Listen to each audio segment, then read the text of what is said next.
A warm welcome to Anuradha Vedic Astrology. Today we are going to को याद आ गया मैं उसको लिख के नहीं बोली कि ठीक है. A warm welcome to Anuradha Vedic Astrology. Today we are going to talk about another difficult shlok with Chandrasekhar Sharma ji. So a warm welcome, sir. My pleasure. Now, but before that, a big thanks to all of you for liking, sharing and subscribing to our YouTube and Spotify channels and writing in your comments and your suggestions there. If you haven't subscribed to our channel, please do. And do remember to press the bell icon so that you can get the updates ASAP. So, we always await a shlok which is different from you. So, what is it that we're going to learn from you today? So, this is about, many a times people ask that they have got a Raja Yoga in the chart and it is not fructifying. This is just to make people aware that as there are Raja Yogas, there are also yogas for penury. Right. And you have to, ultimately like algebra, you have to find out the negatives and positives and then try to use them in such a manner that the positives come out and the negatives get reduced, if not totally eliminated. So this is about that. And so I am talking about the Daridra Yogas, the yogas for penury. And how many types of yogas are there and what they do, because many times what happens is we have at least what I have observed is people have a tendency of only looking at the Raja Yogas and they're crying that they are not materializing, isn't it? So as there are yogas for wealth, there would also be yogas for penury. As there are yoga for your being born, there would also be yoga for you going away from this world. So this has to be understood by astrologers, and so I thought that we have been looking at the Raja Yoga so far. So why not look at the other part of it? As we look at the day, we should also look at night to understand the importance of day. If we want to talk allegorically. And so this is what is Jatak Parijata says. They say there are 4 types of yogas. Kechid yoga, Raja yoga, se bhangaha. Some yogas cause destruction of a Raja. Then there are some are called the Rekha yogas. Then there is something called as the Daridra yoga, yoga for penury. Rekha also means yoga for penury. But the differentiation is there in the nomenclature. Then some are called as the Prashna yoga. Kechit peshaha, kechit kemadruma khyate, chatvaro jataka bhangakaraha. You see, there are 4 types of yogas which will cause destruction of a good yoga also. I would say destruction means lessening the impact of the good yogas. So Prashna means a servant. So which means that if you are not a ruler and if you are a servant, by implication it means you get less wealth or you have to work very hard to attain something. Then there is something called as the Kemadruma yoga. It is a specific yoga where, on either side of a planet, rather either side of sun and moon, there are no planets at all. But that is one yoga. There are many Kemadruma yogas. So this has to be understood. Otherwise, you look at one Kemadruma yoga and you assume that you will never be wealthy. Don't be under that impression. As there are yogas which cause destruction of Raja Yogas, there will be Raja Yogas which will at least lessen the Daridra Yogas. This has to be kept in mind when we approach any subject. So we will see some of the yogas which can, let us say, reduce the intensity of the so-called Raja Yogas, or the good yogas. And so if you come to the next slide, there I have given the yogas, specific yogas. This is just a background to it. So what is said, how the Raja Bhanga happens, how the yogas for wealth and power can get destroyed. Bhanga means breaking. So it is not total destruction. You can understand if something is broken, the 2 parts are still there. So don't take it verbatim. What is said is Meshe Jukanavamshake Dinakare Papakshite Nirdhana, which means if sun is in its sign of exaltation. This is also talking about the importance of the strength derived from the Navamsha chart, rather the Navamsha position of a planet. Jukanavamshake, Juka is the 7th house. Juka is also sometimes, Libra is also referred to as Juka in Sanskrit. So if Sun occupies the house of exaltation, but is in debility in the Navamsha, that is in obviously Libra Navamsha, and this and one should never forget. And if it is also aspected by a malefic, then a person can become uh, have penury. He would be worthless, or he would not have any money at all. He would be very poor, is what is being said. So, what has to be understood? It is not only just because Saturn, Sun is in debility.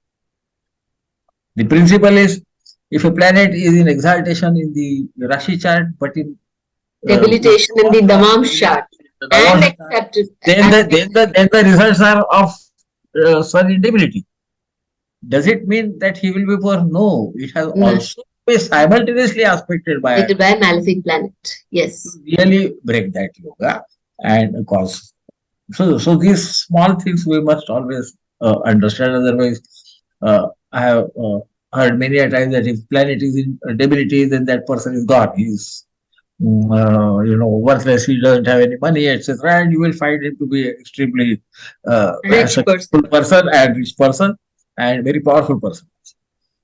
So always understand the yoga has to happen in its entirety to yield some results. Next is Kanya Rashi Gate Yada Bhrugusute. Bhrugusute means son of Bhrugu Rishi, which is Bhargava, which is nobody but Venus. Venus. So Venus in Kanya Rashi, Vargo, and Kanya Navamsha, Vargo Navamsha. Now here he becomes also Vargottama. Yes. Vargottama is supposed to be a powerful position for a planet to have. But then he says, in that case, this Jataka becomes a what we can call it. He doesn't have any money at all.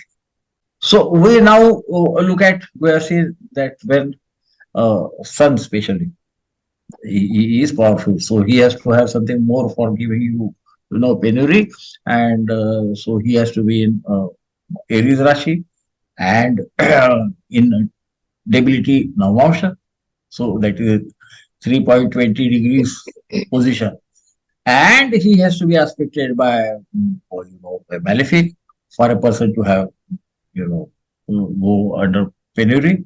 In case of Venus, what is said is Kanya Rashi Gate Yada Bhuvusute Kanya Shake Vikshuka. If Venus is placed in Virgo and also in Virgo Namash, which means he is in debility in both the Lagna, the Rashi chart, and the Namash chart, then a person becomes poor. Rather, he becomes a beggar, is what is being said. So you can see the difference between the two. Sun is not only he is also powerful, so he can always tax people, and because he represents the king, so he can always tax people and get something. So he needs something more than only being in debility for him to give you less wealth, etc., etc. That is not the case with Venus, because Venus himself is many a times it is one forgets he also represents wealth. So this is talking about very weak wealth, though he becomes Vargottama. Because here he will become Vargatama, which is next to the exaltation position, isn't it? Personally, I think it would also depend on the placement of the great Venus. But this is my opinion. And so the next one, where is the slide now? There are two more shlokas here. Right. Then comes because he talks about the four yogas for penury. There are four yogas given here. नीचर क्षेत्र नीच भाग सहित जातो दिवानायक. Divanayak means the one who creates light, which is sun. Here what I said, okay, so if this happens with Venus, why not with sun? So for sun to make one poor, there is something more. He has to be in the Rashi of debility in the Rashi chart. He has to be in deep debility. Ati nicha bhage. Ati nicha bhage means deep debility. 10 degrees, yes. At 10 degrees. in Libra, which is verging on the Rashi of Makara, the Rashi of debility of Jupiter himself, if you think about it. And in that case, and the Rashi of enemy of Sun. So, because this 10 degrees is exactly end of Jupiter Navamsha and beginning of Capricorn Navamsha. Yes. In that case, the person will be poor. One also must understand that what happens when Sun occupies the Navamsha of Jupiter. If somebody remembers the Sihastha, when Sun is in Leo Rashi, then there are no we call muhurtas for marriage, etc., etc. But the exception is when Sun goes to the Rashi of Jupiter. So Sun does get, extremely weak in Rashi of Jupiter. In that particular degree, he is extremely weak. Yes. So then, in that case, though in a way, he will be obviously again Vargotam now, Vargotam Jataka, but here he is extremely weak. So that weakness of Sun or weakness of Venus are required. For Sun, the weakness has to be extremely high. So it is about deep debility, exactly 10 degrees Libra that is being talked about. Then what happens? Even if he is the firstborn in the family of king, even then he will be devoid of wealth, progeny, even the wife, and he will not have anything to eat also. Ashana means something that you eat, so he would not have food.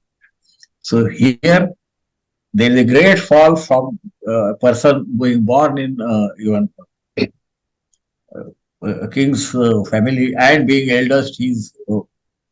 He obviously becomes the king after that. That Yes. doesn't happen here. Those who remember the what can I call it, Mahabharata, will remember something like that happened with Pandu, the father of all the Pandavas. The Pandavas, yes. He was he lost everything. He was the first son of the family and deserved to be the king, but his kingdom went away from him. Isn't it? So this is how it happens. You have to balance what planet we are talking about. Weakness, what weakness? What does it represent like?